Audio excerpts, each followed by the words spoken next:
Chaos is order. Order is chaos.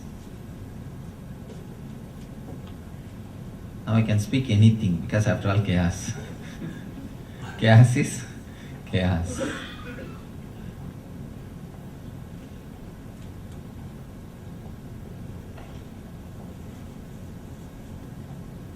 Wonderful subject. Chaos is order.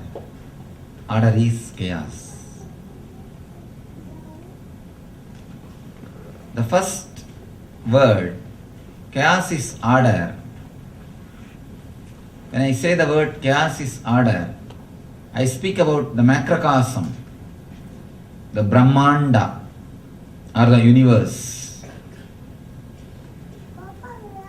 When I say the word order is chaos, I mean the macrocosm, Pindanda, the body in which you are living.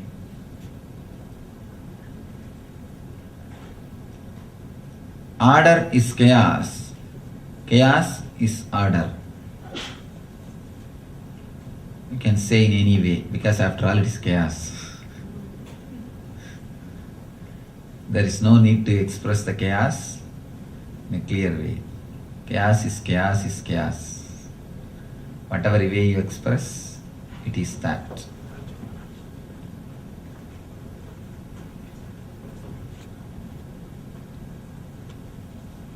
Now, first let us try to understand the first statement.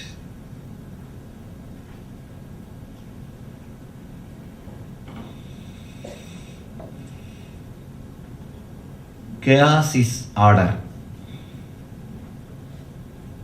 It is about the macrocosm or the cosmos, the ultimate expression of energy. Today somebody presented me a beautiful book on quantum physics.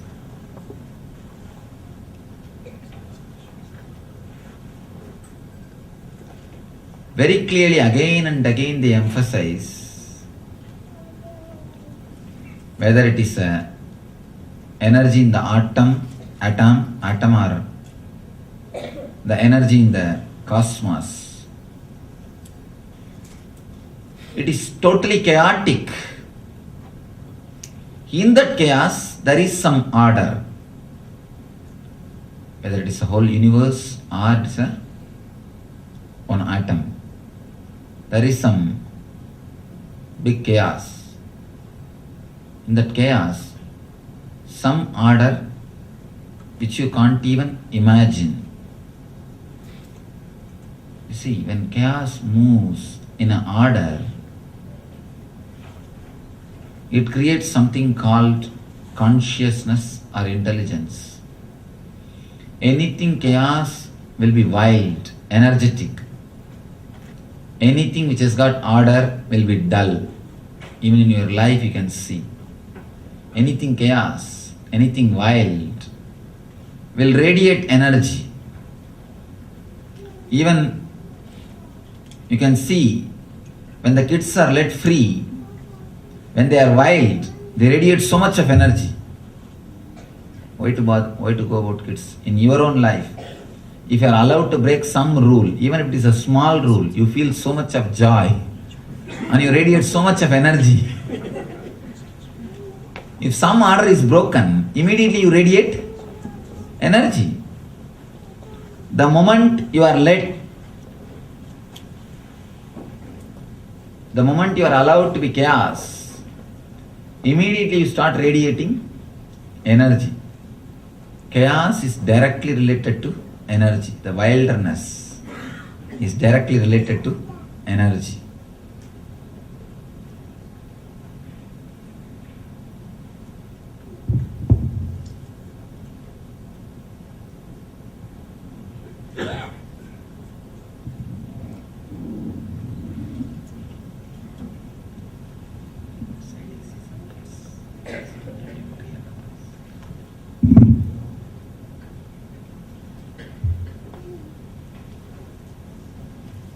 I request parents with kids to leave the hall.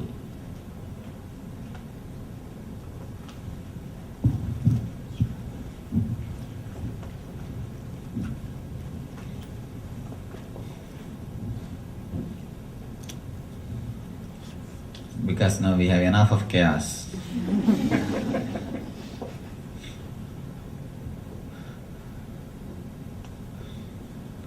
I told yesterday itself, till they are 7, don't bring them to discourse, they don't need it. Because they are already happy, blissful. Don't bring them, they don't need it, only you need it. Only you need to learn. They don't need to learn anything. Whenever you break some law or rules or regulation, you feel so much of joy. Why do you think people feel so much of joy when they dance? Because they don't have to be in order. And I tell you, if you are dancing orderly, you will lose the whole joy of it. If you want to lose the joy of Bharatanatyam, learn Bharatanatyam with all rules and regulation. The moment you learn any dance with rules and regulation, you will lose the joy of it. The moment rules are brought, the joy is taken away. That is why they say the real dance is just the expression of your being, not the form of some exercise. If you learn something and repeat it, do it, then you will be a professional dancer. Others may enjoy, but not yourself. If you have to enjoy means it should be rules-less. It should be chaos. When you are expressing the chaos, you will be radiating energy. That is why if you want to make somebody dull, just put some rules, that's enough. Make some rules, the person will be dull. Really tell you. Anybody, and it is not that you need to make big rules. Just make simple rules. That's enough to make anybody dull. The moment you know you are bound, you will be dull. The dullness will automatically enter in you. Even if it does not affect you directly physically. For example, you are sitting in the hall. If you know that hall is open anytime you can leave, your energy will be totally different. You will be alive, fresh and joyful. Suddenly there is information the hall is locked, you can't leave. You will be here. Will you be able to sit? The same hall, the moment you get the idea that you can't leave, you can't be comfortable. Your total energy will change. Your whole mentality, your whole idea will change. Any rule reduces the energy. Any regulation brings your energy down. Even in your house, if somebody says, don't sit in a particular place, always you will feel like sitting in that place. Till they make that rule, you will never even bother to sit there. I tell you, if something has to be, if you have to do something regularly, means just start preaching, it is wrong. If you want somebody to do something, if it is a smoking or a drinking, just do one thing, start preaching, it is wrong, it is bad. And simply people will do. And I tell you, I have seen in India, the people who run the breweries means the liquor industry, people who run the tobacco industries, all these guys, they go and pour their money, wealth on these priests and the so-called moral preachers. I was surprised. Why do they pour their wealth? And I asked one guy, see, you make money only by selling liquor. If you spend on advertising, then okay. But why do you give money to somebody who preaches against liquor, who preaches against smoking? The guy said, you don't know the human mind, Swamiji. The more you say it is wrong, more they will do. And in India, legally you can't advertise for liquors. And you know law prohibits us. Legally we can't advertise liquors. So who else will remind people again and again about liquor? How else we can remind the people again and again about smoking? So we just fund the people who go around preaching against the liquor and smoking. That's the best way to remind people about these great things. And one thing, whenever you listen something that it is wrong, unconsciously, simply you get an idea, why not try? Simply you get an idea, why not try? And it really works. I have seen so many times. Actually, you feel you have become a being, a conscious being, only when you say no to others. Again and again people bring their kids and they complain to me about their kids. Swamiji is not listening to me. She is not obeying me. I tell them, kids feel they have become male or female, they have become mature, they have become adult only when they say no to parents. They feel that they have become adults only when they say no to parents. Anything, whatever it may be, they don't bother what you say. All they want to say is no. All they want to say is no. Because they feel the moment they say no, they become grown up. They become adults. They become somebody. And the psychology continues to exist till you die.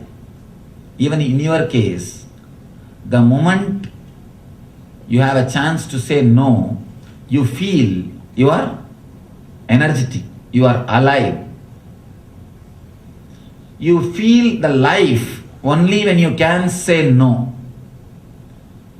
If you can, if you have the power, you will say no to the whole world. Because every time when you say no, you feel you are great. You are something more than others. If you can, you always try to say only no.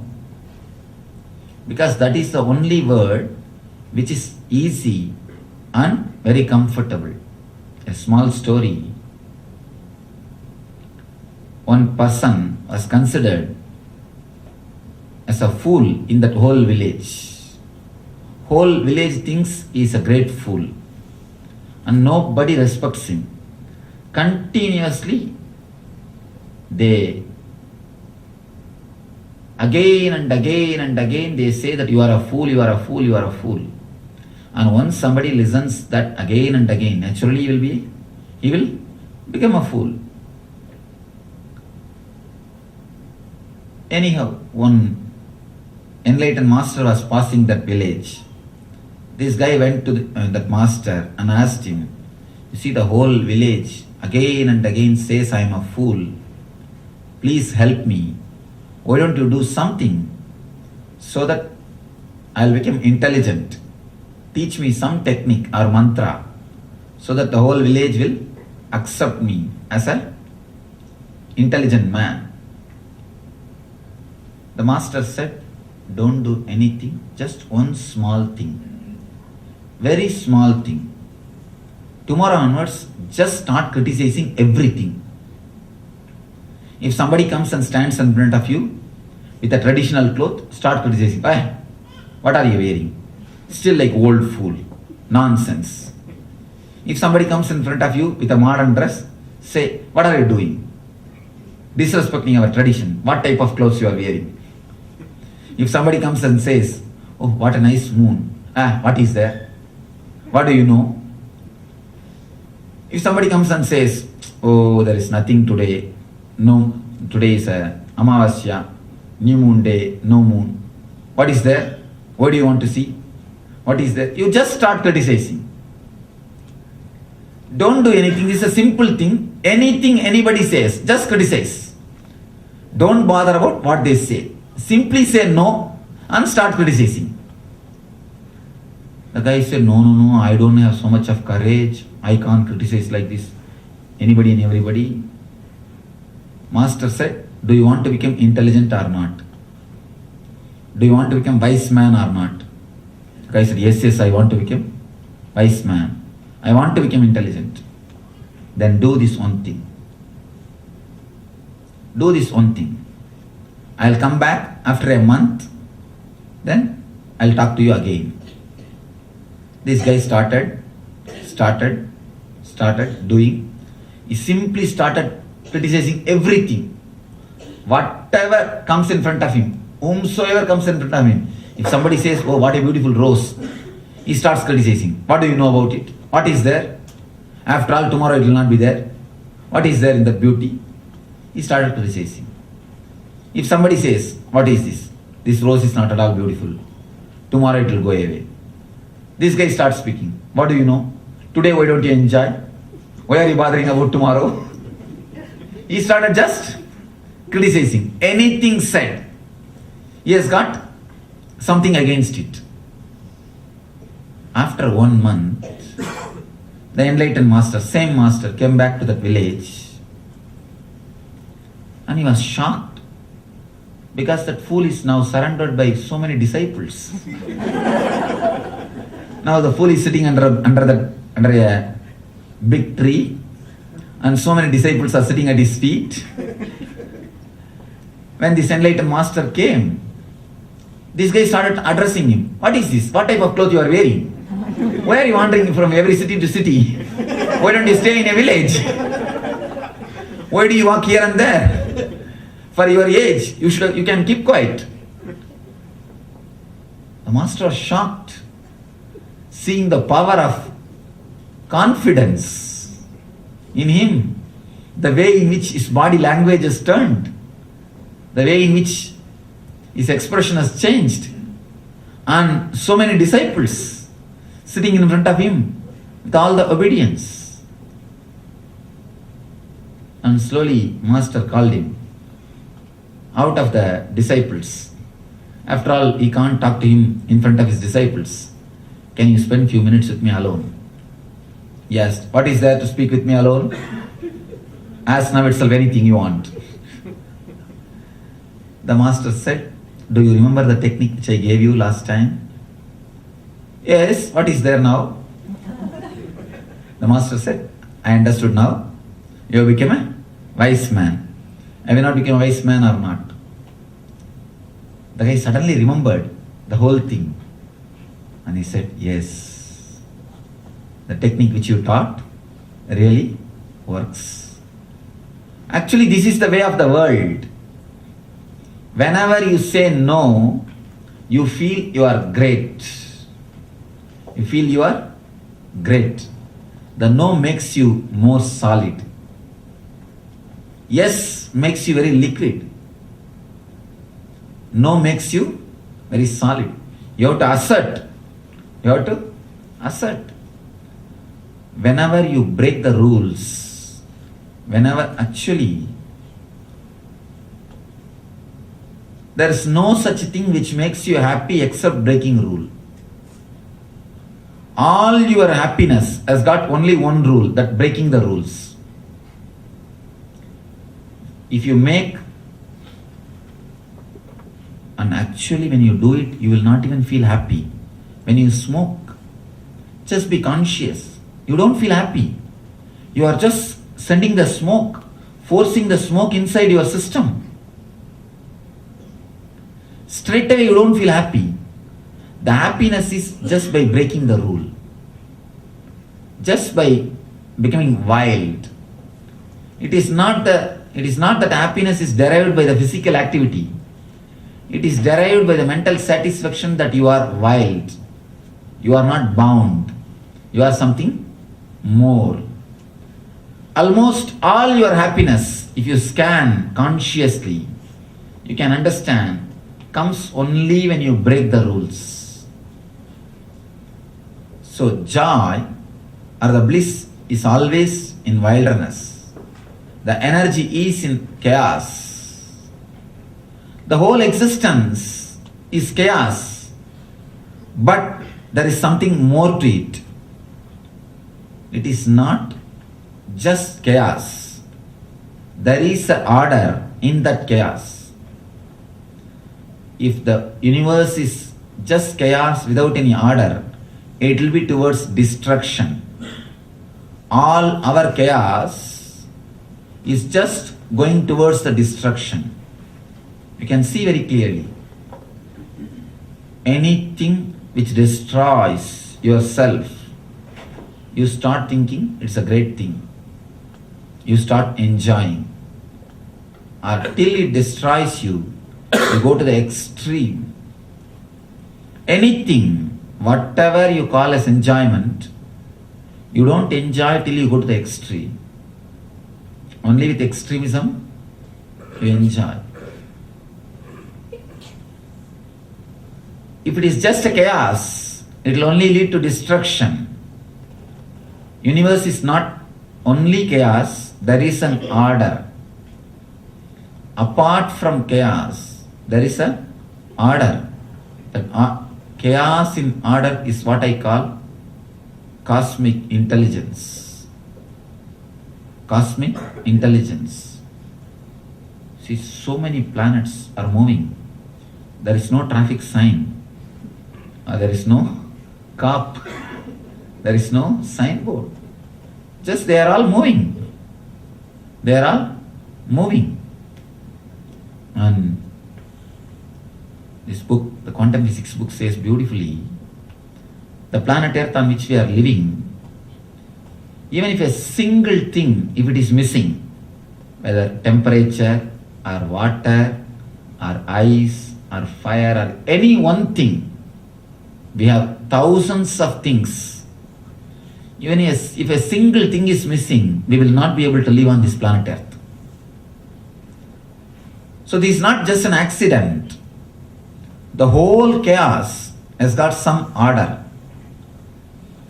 Science is still not able to prove that there is some order in that chaos because it goes beyond the intellect.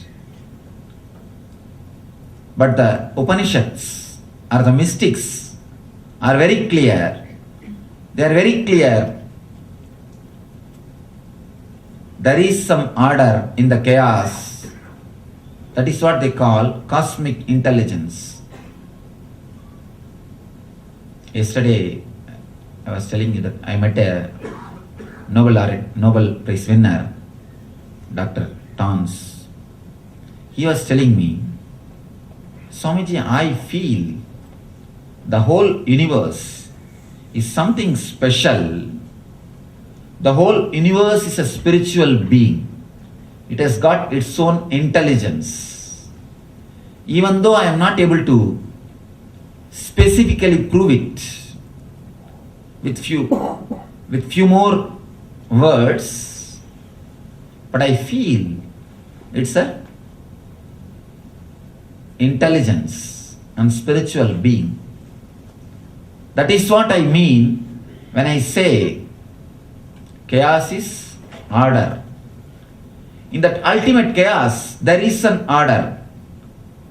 And please understand, the whole universe has got its own intelligence. It is not just power, it is energy. There is a difference between power and energy. Power plus the intelligence is energy. The energy without intelligence is power. Power is just like a force. Cosmos is not just a force. It is force from intelligence. Or I can say force plus intelligence. It responds to your thoughts. It responds to your being. It responds to your prayers. It responds to your requests because it is intelligence. Somebody goes to Buddha and he asks, who is the creator of universe? Buddha says, the universe itself is a creator. There is no two-person, creator, uncreated. If there is two-person means the creator is only intelligent. Created is not intelligent. It's a product, matter. And he says beautifully, the creation itself is a creator. The cosmos itself is a creator because it has got its own intelligence. It's a living energy. You are sitting inside a living energy. And I tell you, that is what the Taittiriya Upanishad, one of the wonderful Upanishads says, Atma Akashaha, from the Atma comes the Akasha. Akashat Vayuhu, Vayor Agnihi, Agner Apaha, Apa Pritvihi, Pratipyor Annam. Let me translate this aphorism, this sutra. From the consciousness or the Atman or God, whatever you call, from the ultimate consciousness came the ether. From the ether came the air. From the air came the fire. From the fire came the water. From the water came the earth. From the earth, living. The anna. Anna means the food or the fuel for living beings. This is the way the existence has happened. And logically, if you see, we are able to relate more with this than the evolution theory. Mystics always emphasize we have come down.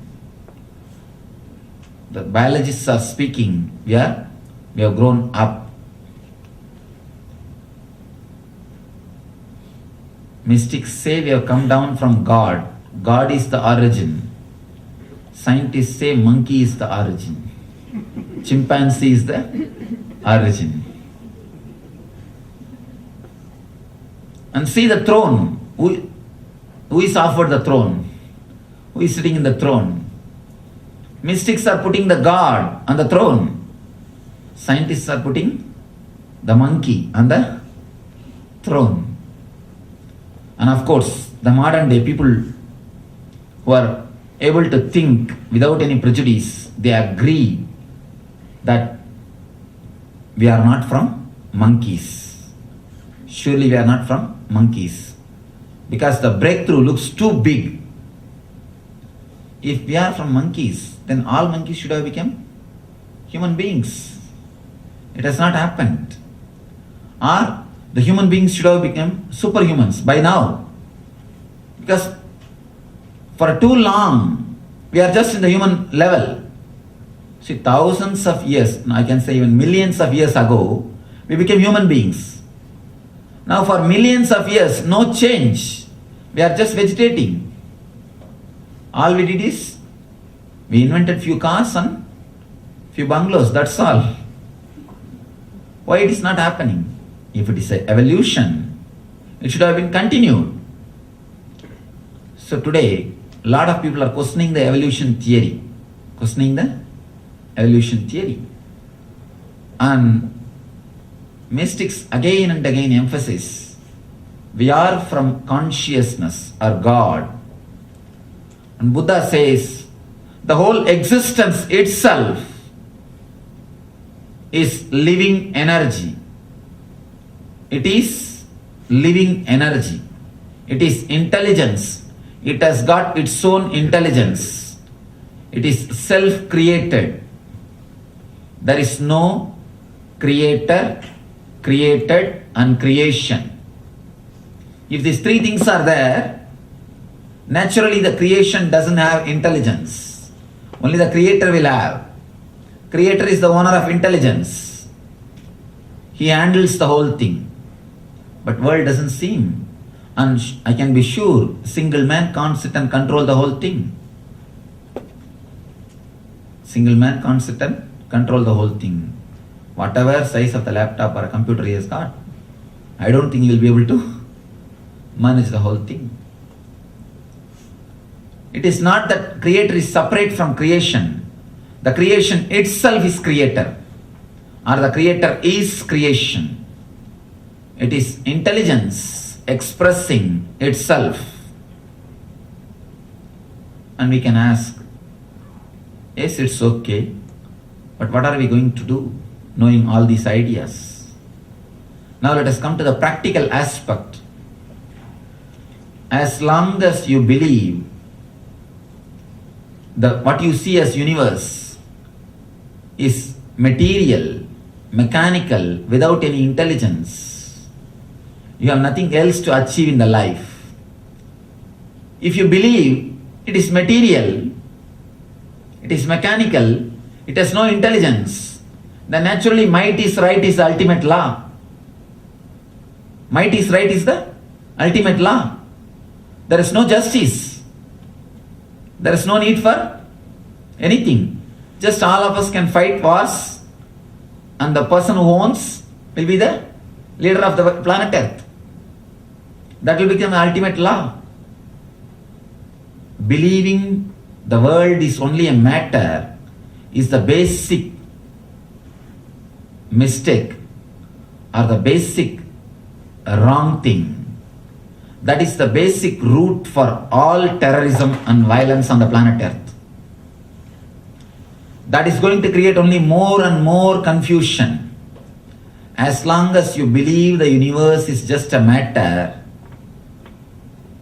just a dead thing, be very clear, it is going to create only more and more power thirst. People are only going to become more and more violent, terrorists. They are only going to more and more jump on others because the person, the might is right. Always the people who say who owns, they are the owners. No justice, no clarity. Everyone will start living in their own way. Only when you realize the universe has got its own intelligence, it is a spiritual being, the seed for peace, the basic idea which supports peace is created or encouraged. Only when you understand, your thoughts are responded, your way of life is rewarded, your prayers are answered, there is a living entity, there is a living intelligent force, there is a cosmic intelligent force. Only when you understand it, only when you understand there is an order in the chaos, you can realize, you can work for peace, bliss, spirituality, or whatever you call as a good thing on the planet Earth. You see, in the whole world only there are two minds, two mental setup. Only two mental setup. The people who work for peace, who work for bliss, who care for others, who try to spread love, the sattvic people, we can call spiritual people. This is one mental setup. The other one, the politicians. People who just want to own. People who just want to rule. The whole world you can categorize as two part. Only these two, be very clear, there is no third category. Either you want to own and rule, or you want to spread love and peace and bliss. Only these two categories. There is no other category. You can see in your being. Search, you will understand. When you believe the world is just a chaos, world is just a matter, without any intelligence, naturally you will become a terrorist, politician, person who wants to own, wants to rule everybody, wants to control, wants to possess, wants to expand his kingdom. The moment you realize, you experience, there is an order in chaos. The cosmos is intelligent. The universe is a living being. It is a spiritual entity or a spiritual being. It has got its own intelligence. It responds to your thoughts. It responds to your prayers. It responds to your mental setup. Only when you realize it, you start working towards spreading peace, bliss, and joy. There are thousands of ways. Again and again and again, the cosmic intelligence is proving that it responds to your thoughts. There are hundreds of experiments done. Not only the plants and the animals, even the stones, rivers, the fire, all these things respond to your thoughts. Even all these things respond to your thoughts. There are so many records that stones respond to your thoughts. Water responds to your thoughts. The other day I was reading a beautiful book. The book is called The Message from Water. The Messages from Water. Wonderful book. In that book, that person has done a research. He took water in so many bottles. And every bottle, he writes a word. On one bottle, he writes the word love and peace.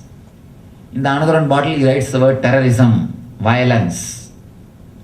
Third bottle, he writes the word anger. In another one bottle, God, awareness, consciousness.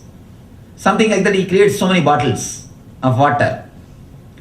And he puts the bottle of love and peace, sits in front of it, and chants the word love and peace for some time, creating that emotion. Then he crystallizes that water and looks that water through microscope. And the result is something. Next, he sits in front of that bottle anger and he creates that same emotion. Then he crystallizes that bottle and looks that through microscope. And the third, he takes a bottle of water and chants the Quran. Then he crystallizes that water and studies it. And you will be shocked to see the results. I read that book. Not only I read that book, I saw the results with my own eyes. When I saw the pictures, I was shocked. The love and peace, that bottled water, when he looks through the microscope, just like a gems and diamonds, it looks so nice, shining. And not only that, very clear cut view. And when it comes to the bottle of anger and violence, it looks almost like a ghost. Not clear picture. And it looks vague. And even if you see the picture, you feel like that you get disturbed. When it comes to the word Quran, that bottle Quran, a complete picture of Mecca is appearing. How the Mecca is built. The Mecca temple is built. Just like that same, the plan of the Mecca temple is there and the water. Of course, I was also not ready to believe, just like you all. But I went through completely, not one or two. He has done thousands of researches. Again and again and again, it proves the water responds to your thoughts. Water just responds to your thoughts. You can't imagine just a tumbler of water, a glass of water which is in front of you responds to your thoughts. And you can't believe this. And it has become a solid truth. These researches are proving it has become a reality. You can sit in front of a glass of water and speak. It responds to you. It responds to you. You are not speaking alone. You are speaking to glass of water. And don't think glass of water is a dead thing. It is not a dead thing. It can relate with you. It can respond to you. That is why in India, they always stand in the rivers and pray. Because the whole river is getting energized. Actually, long ago I read a story. Reminiscences of British soldiers. I was not able to understand that story. Only when I read this research I was able to understand. Let me tell that story. You will be able to relate. Whenever they come from England to India, they bring water from England by ship. When they come through ship, maybe it takes a month or two. When they come, they bring water from England. That will always get spoiled. They say, they write, that always gets spoiled. That will get spoiled. After 10 days or 15 days, they can't drink water. They will have to go for some other thing. They will have to find something else. But whenever they go from India, the water which they take from India, it never gets spoiled. It will always be there till they reach England. Not only till they reach England, even after that, it will be there. And they were not able to find out why. Then they understood. They are taking the Ganga water. They always go from Calcutta. Calcutta water supply is from the Ganga river. From the Ganga river only they are carrying the water. Then they understood. The water of Ganga, not only holy by faith or belief, it has got a power to clean itself. Automatically it cleanses itself. It rejuvenates itself. It kills all the bacteria. It rejuvenates itself. They did a research on Ganga water. And they come out with a report. It cleanses itself automatically. How can this happen?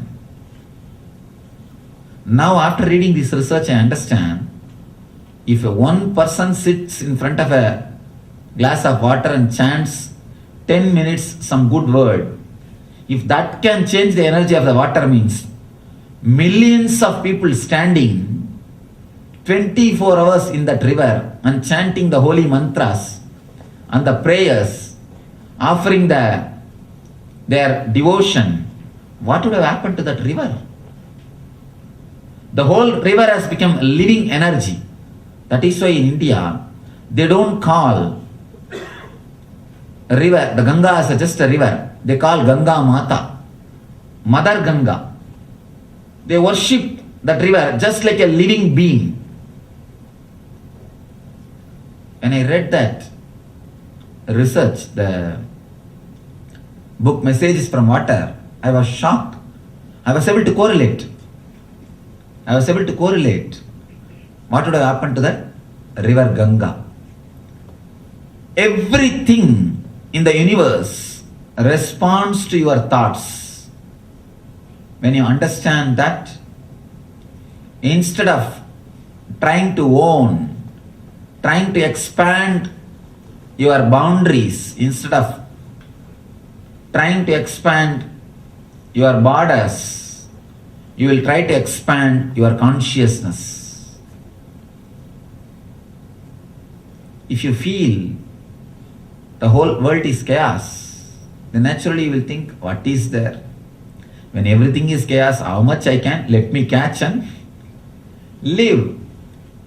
All you will get is, you will be just inspired to live with the idea might is right. Only when you understand, no, there is an order in the chaos. There is an order in the chaos. It is intelligent. Only then you will start working. You will start moving in the direction of peace and bliss. When you realize the whole universe is intelligence, the moment, even if you start believing, trusting, the universe is intelligence, it has got its own intelligence, you can simply relax trusting it. The surrender can simply happen to you the moment you realize the truth. The cosmos is intelligent. The universe is intelligent. As long as you realize the universe is intelligent, you will always try to hold on to your seat.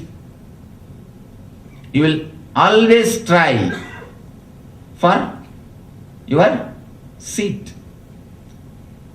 Not only in politics level, even if you go to spiritual masters, I have not seen any other institutions suffering so much with politics like spiritual institutions.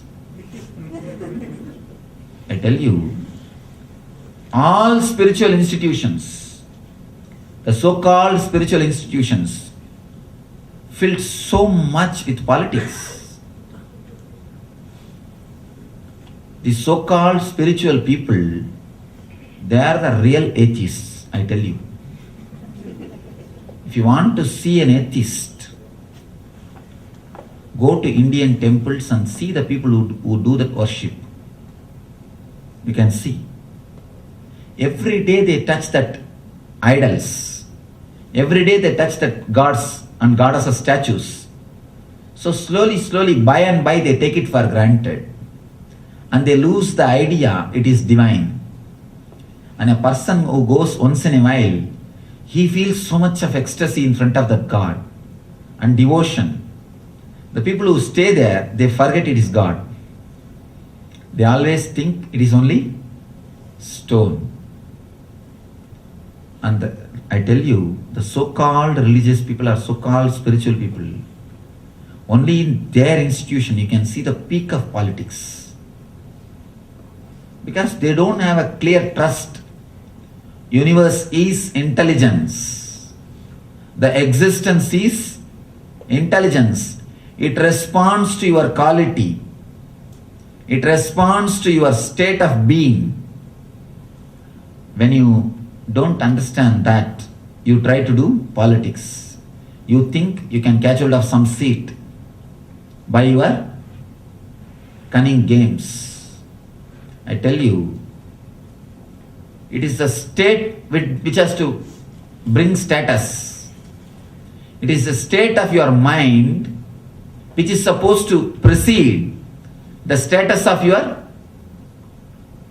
life. If just the status is achieved and state is not achieved, two things, understand? The state and the status. State of your mind means the maturity. The status of your life means the external comforts. If the status is achieved without achieving the state of the mind, you will always have a problem. I have seen so many poor guys living in a big bungalows. They will have status, they will have wealth, but they will not be rich. Richness is something more than wealth. When you have the state and status both, only then you are rich. If you trust the existence is intelligence, there is order in the chaos, you will work to achieve the state of the mind. Then automatically status will follow. I assure you, if you achieve the state of the mind, if you are worthy, simply things follow you. We always blame the God. We always say, for my qualification, I think I should have achieved a lot more, Swamiji. But God didn't. God was partial. He didn't give me enough chance. He was partial. Ask everybody. This will be the introduction of their biography. For my capacity, I should have achieved a lot more, Swamiji. I should have been somewhere else. I am sitting here because God did not give much chances to me. And I was not given chances. God was partial. And actually for us, God is a dustbin. Anything achieved, we take the credit. Anything which did not happen, not achieved, the blame goes to God. You try to find somebody to put blame. When you can't find anybody, better to put it on him, because nobody sees him. And after all, he will not go to court. You know for sure, he will not go for defamation case. So you can always blame him and be comfortable. So you just say, he did not give me enough chance. We don't understand the universe is intelligence. How much you can handle, that much only is granted. Many people come to me and they ask me, Swamiji, please bless me to have more wealth.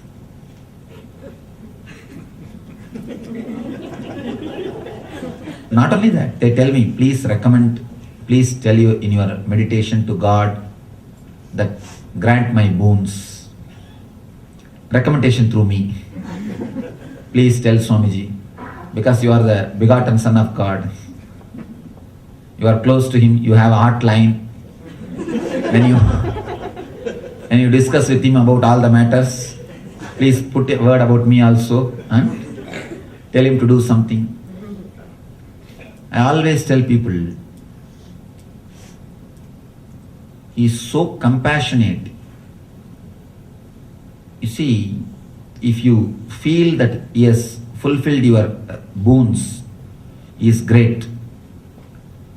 If you feel that He has not answered your prayer, and He is much more great, understand? He is not answering your prayers just because of compassion. I always tell people, if He answers all your prayers, long before you would have killed yourself, you would have destroyed yourself, because we ask all possible nonsensical things. We ask things without even knowing what all the side effects going to happen because of them, because of those things. It's like early morning, when you try to feed the kids. Some kids saw the sun rising and it started shouting, Mom, I want that, get me that fruit. Only then he'll eat. He saw the sun rising and he thought that it is some fruit, and he started demanding for that fruit. Can you bring that sun and give him? No, first of all you can't. Even if you try, you will be burnt. You can't even go near, you will be burnt. Same way only you continuously ask things without even knowing the after effect or side effect. Today morning one devotee was telling me, Swamiji, I chant this sutra, this sloka, it gives me the Ishta Praptiyan. It gives me whatever I want. And I tell you, God blesses you by not giving whatever you want. He is so compassionate. That is why He never answers your prayers. Sometimes He answers, sometimes He never answers. Majority of the time He never answers. Because He is compassionate. You don't even know what you are asking. Many times you don't know what you are asking. And out of His compassion, He never replies, He never answers, He never grants. So be very clear, we are given our status is directly related to our state of mind. I have seen so many people dying because of wealth. And I tell you, if you have not achieved what you want to achieve, be very clear, God is compassionate. Because the moment you want to achieve what you want to achieve, you will understand what for you want to achieve is not happened. Understand this simple thing, very deep secret. If you achieve what you want to achieve, you will end up in depression of success. At least till you achieve, you will have a hope. You will have a hope. You can pull your life with that hope. The moment you achieve what you want to achieve, you enter into a phase called depression of success. Many people, when they are not able to handle the depression of success, they commit suicide. Around the age of 40 to 45, almost everybody faces this phase, the depression of success. Why do you think all successful countries are facing so much of depression? When you are successful, when you achieve the status without the state of mind, you enter into depression. Depression is the result. You can't handle the wealth which you are having. You can't handle the power which you are having. Without working for buddhi, when you work for shakti, you end up in depression. Please be very clear. Two things, shakti and buddhi. Shakti means the power. Buddhi means the intelligence. Shakti is status. Buddhi is state of mind. Without working for the state of mind, if you achieve the status, be very clear, you are on the path of suicide. It is suicidal. If a child gets a knife, what will happen? It will kill others and hurt himself. Same way, without achieving the state of mind, if you achieve the status, be very clear, it is suicidal.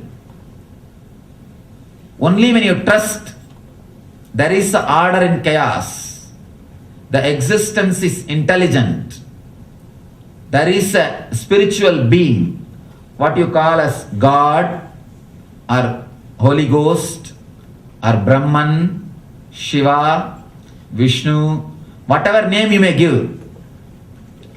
Only when you experience there is a spiritual being, there is an intelligence running this universe, only then you will work for the state of mind. I have always seen the people who achieve the status without achieving the state, they start hurting others and hurting themselves. All the violence on the planet Earth is just because you achieve the status without achieving the state. You can work for the state only when you believe, when you trust, when you understand cosmos is intelligence. There is an order in chaos. If you just understand everything is chaos, you will become cunning politician, or you will start expanding your boundaries. Only when you understand there is an order in the chaos, you will start turning towards inside. Next statement, wonderful statement. Order is chaos. The first statement is chaos is order. Next is order is chaos. There is a beautiful Zen story. A disciple goes to master and asks, Master, please explain to me how you started, how you traveled, how you attained the ultimate experience. The master says, when I started, mountain is a mountain, river is a river, and tree is a tree. When I was traveling, mountain is not mountain, river is not river, tree is not tree. Again, when I attained, mountain is mountain, river is a river, planet, the tree is tree.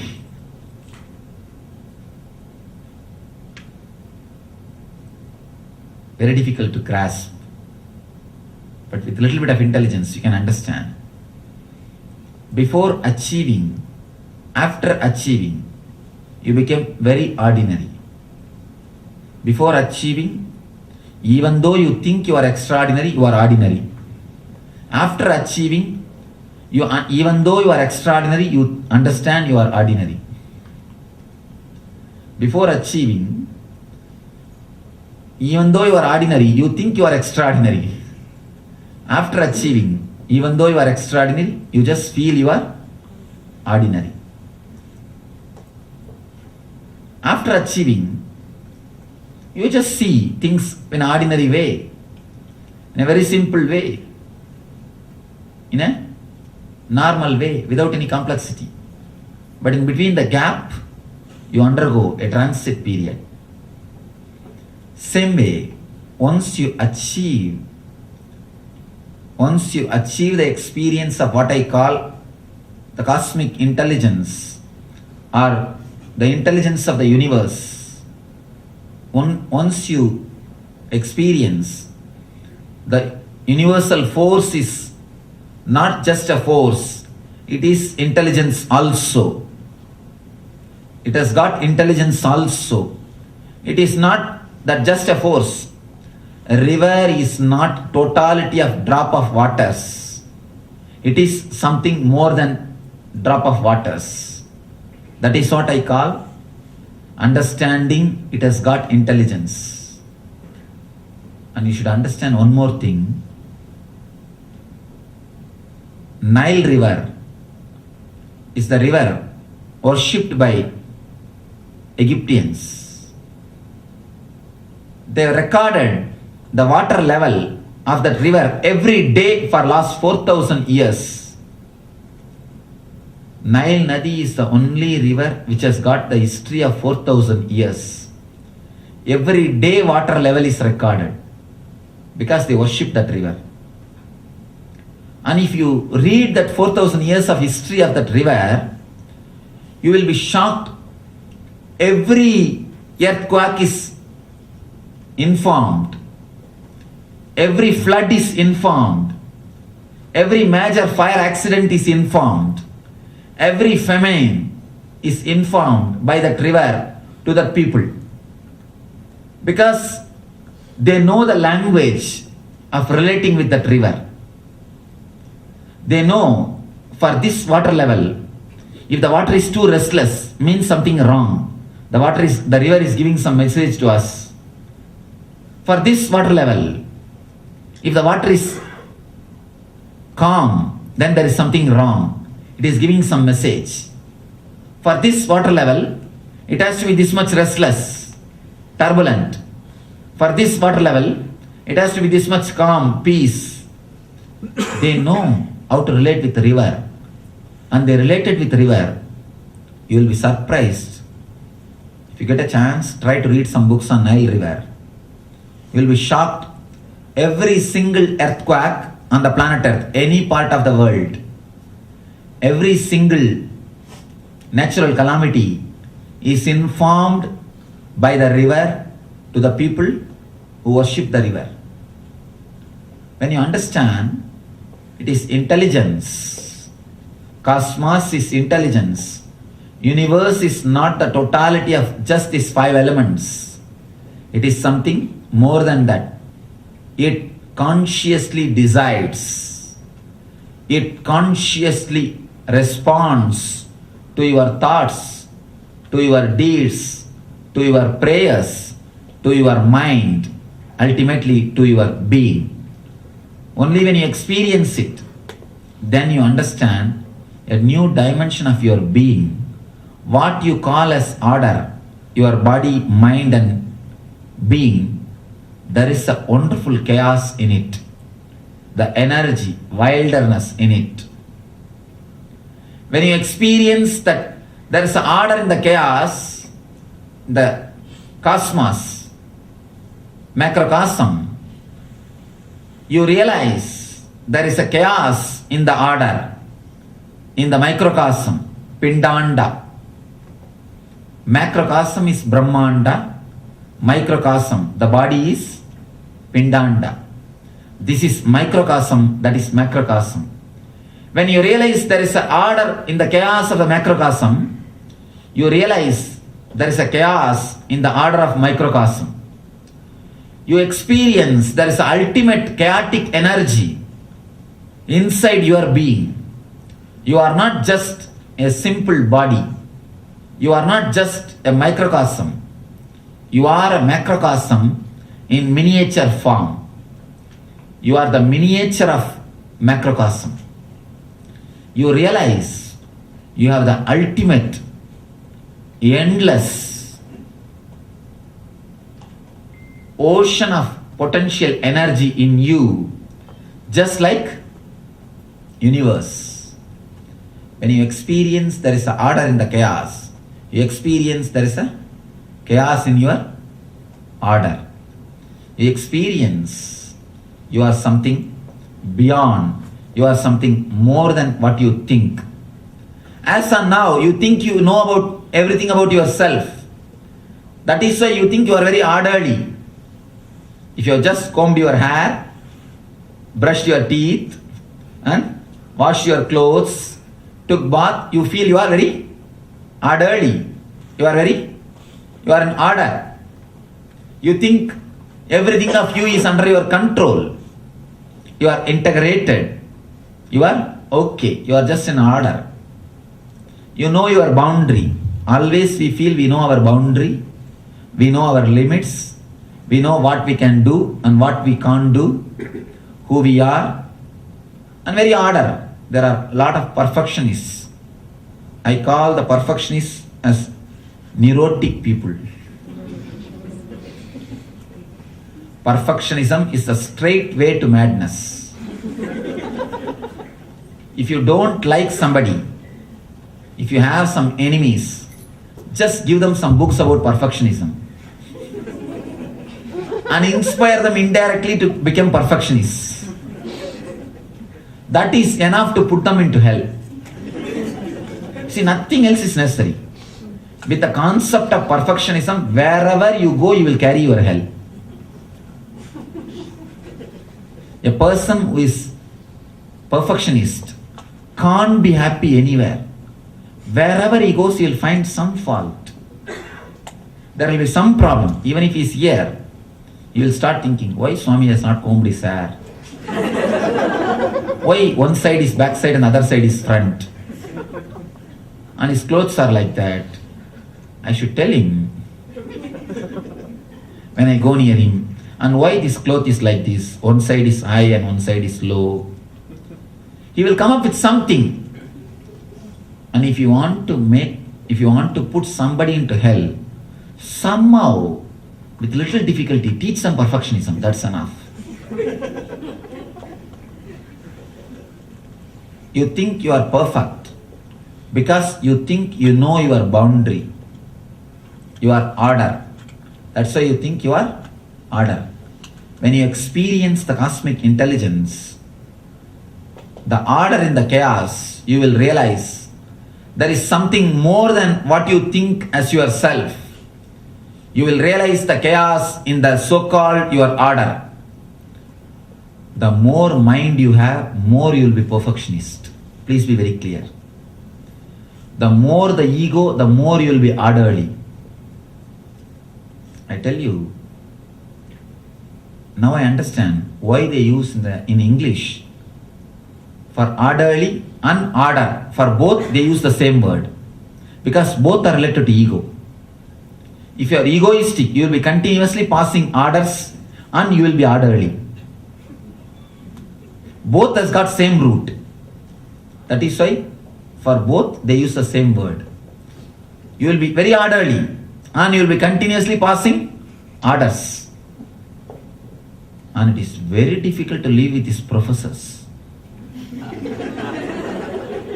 If your wife or husband is a professor or a teacher, be sure you will not go to hell after death. Because nothing else will be left. Even if you go, you will feel very homely. You will feel very homely. Because they will continuously try to teach. I don't know about America. In India, I know. In India, I know they don't come out of the teachership from the, when they come to the house also. In the house also, they continuously go around with their long stick. It's very difficult to live with them.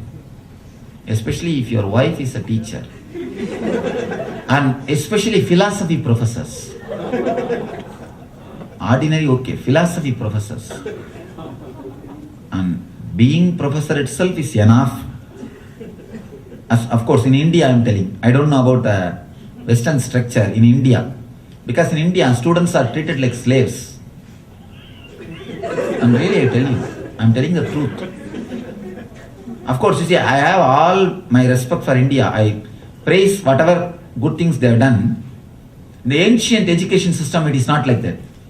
See, the ancient education system, the Rishi system, the old system, they start with a mantra, let both of us help each other. Om Sahana Bhavatu, Sahanao Bhunaktu, Sahaviryam Karavavahai, Tejasvinavaditamastu Mavitvishavahai. Om Shanti Shanti Shanti. Let me translate this aphorism. The master says to the disciples and to the existence, to the God, let both of us help each other.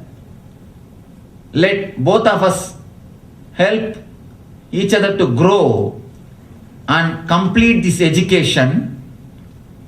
Let both of us not have any anger towards each other till we complete this education. Oh God, please help us to maintain and grow together. See the mantra. You will be shocked. And there's a beautiful explanation. You may ask, how can a master grow? How can a teacher grow? By disciples. Disciples grow by teacher. That's you can understand. How can masters grow by disciples? There is a beautiful explanation. Only when a kid is taken birth, only when you give birth to a child, you become mother. Till you give birth to a child, you are only a woman. You are not mother. When you give birth to a child, only then you become mother. It is not that only child takes birth, mother also takes birth. Till that time you are not a mother, you are only a woman. Only when you give birth, you are a mother. So not only a child, mother also takes birth. Same way, when you teach, not only the disciple understands, master also understands the new dimensions of teachings. And I tell you honestly, I grow whenever I teach. Again and again I teach, not for the sake of students. I know how much they will understand. For my sake I teach. I can be sure every one of you contribute for my growth if you feel I contribute for your growth. How much I contribute for your growth, the same way you contribute for my growth. It is always mutual, never one-sided. Anything has to be mutual. I tell you honestly, I grow. It's a straight truth. Even if I am egoistic, even if I don't agree, I grow. I agree that is different. There are some teachers, so-called masters, who don't agree, but I tell you, whenever they teach you, they grow. You are guinea pigs. And I tell you very clearly, Every time when I express, I grow. I grow. The old education system is totally different. But this modern education system, they can't come out of that teacher mold, the professor mold. Being a teacher itself is enough to spoil somebody. And being a philosophy teacher, that's all. You can't live. The orderliness and the order. You see, you maintain order because you think you know all your boundaries. You keep your house so orderly. Why? Because you know the boundary. If you have thousands of acres, what can you do? You can't do anything. You can't keep things in an orderly way. Now you think you are in an order because you think your boundary is very small. The moment you experience the cosmic consciousness, the order in the chaos, you will realize the chaos inside your order. You will realize the Atman or the energy, consciousness inside your body. Then you will never bother about how to keep yourself in order, and simply it will happen. You will not work for discipline. Discipline will happen. Only when you realize the order in the chaos, you will realize the chaos in order. Only when you realize the chaos in order, you will realize the order in chaos. Let me put it in the other way. Only when you realize the cosmic consciousness in your body, macrocosm in your microcosm, you will really become orderly. You will really learn how to be orderly without reducing your energy. As long as you try to become orderly, you will only suppress your energy. All our disciplines are only suppression. That is why the people who are egoistic, people who control, suppress themselves, they don't satisfy just by controlling themselves. They go around and suppressing everybody. You can see, if you are suppressing yourself, you will not stop with that. You will suppress everybody. Whomsoever comes inside your boundary, you will suppress them. If somebody is happy, you can't tolerate. If you are unhappy, if you are suppressive, you can't tolerate somebody's happiness. It is too much. That is why we can't bear the kids' joy. When kids enjoy, laugh, jump around, whirl, you say, shut up, keep quiet, sit in a corner. Why do you think you say that?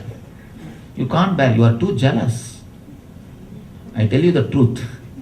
Unconsciously we are jealous. Once they become dull, dead, just like us, then we are very happy. Then we understand, oh, now we have our hair, our person. Anything, when you are suppressive, you suppress others also. If you are orderly, without realizing the chaos in your being, not only you will be suppressive, you will be suppressing everyone. So realize the order in chaos, the macrocosm, you will become a spiritual being. Realize the chaos inside the order, you will start expressing the compassion. When you realize the chaos inside your order, you will accept yourself and others as they are. Till then, you can neither accept others nor accept yourself. You will be continuously condemning others with anger, condemning yourself with guilt. Guilt and anger is just because you are not realizing the chaos in your order. Whatever you think as order, your boundary, it has got chaos in it. Your being, the ultimate being, It's a deep chaos, energy, pure energy. When you realize that, you will accept yourself as you are and you will accept others as they are. First, when you realize the order in the chaos, you will become a spiritual being. When you realize the chaos in the order, you will become compassionate being. You will start expressing. So, the bliss and compassion will happen to you. First, bliss has to happen, only then the compassion will happen. First, it has to happen in you, only then you will express it. If the love happens to you in your being, it will be bliss. If it starts expressing through you, it will become compassion. The experience part of love is bliss, expression part of love is compassion. When you realize the order in chaos, you will experience the experience part of love, bliss. If you realize the chaos in the order, you will express the expression part of love, compassion. So bliss and compassion will simply happen to you when you understand the order in the chaos and realize the chaos in the order. So let you all realize this ultimate truth. I pray to that ultimate intelligence, divine consciousness, cosmic intelligence, the energy, the intelligent energy which moves this whole universe, to give this cosmic awareness and cosmic consciousness to all of us and make us realize the chaos in the order and order in the chaos, and let us all experience the compassion and bliss and reach the ultimate eternal bliss, Nityananda. Thank you.